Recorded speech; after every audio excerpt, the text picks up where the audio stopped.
Science fiction of Edgar Allan Poe. Poe, as in Poe, a tree. Okay. No pun intended. Fourth story, A Descent in Maelström. Maelström. Have you say it in a German way? I don't have a German accent, unfortunately. Let's start this off.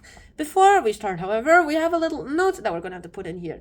First off, this might remind you a bit of Rick and Morty. Second off, I think of the multiverse when I think of this. Third off, there's just a bunch of observations. I'll explain to you guys. So this story is about, there's this guy who, again, writes a manuscript. This seems to be repeated. I feel like all authors never think of anything original. Next thing that happens, anyways, there's this guy who just goes ahead and makes some observations, and he just writes them down, and finally he finds his vortex thingy. I just call it the vortex thingy because he just calls it a vortex. That just doesn't sound so right. I like to put in the word thingy underneath. Anyway, vortex thingy, and he goes ahead, peers through it, and he sees a lot of things, and ever since then he's had a pretty hard time understanding and grasping it all. And what clicked in my mind first of all? Rick and Morty, because they literally travel through the multiverse literally almost like every day. Since 6th grade of Morty.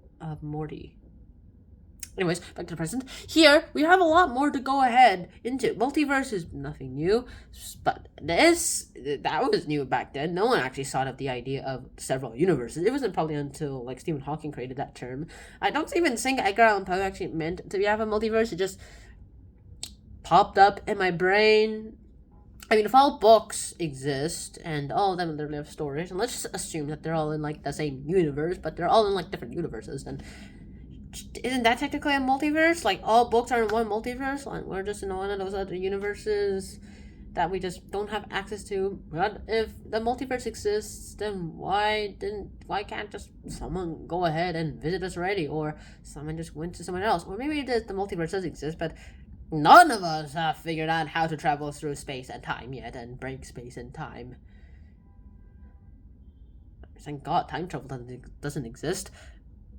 But hey, what's the point of this story, you might ask? I didn't really understand the story until I Googled and Wikipedia'd it up, and until then I had to do some hunting to actually find a Wikipedia page for this. I ended up just reading a Goodreads page of it, and it just redirected me to the comment section immediately. So what I get from this story is just about the interestingness, and I feel like Edgar Allan Poe just used vortexes over and over again. But hey, if it's science fiction, I'll read it. Especially if it's a comic form.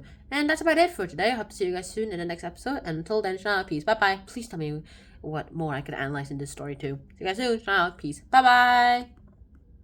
Wear a helmet.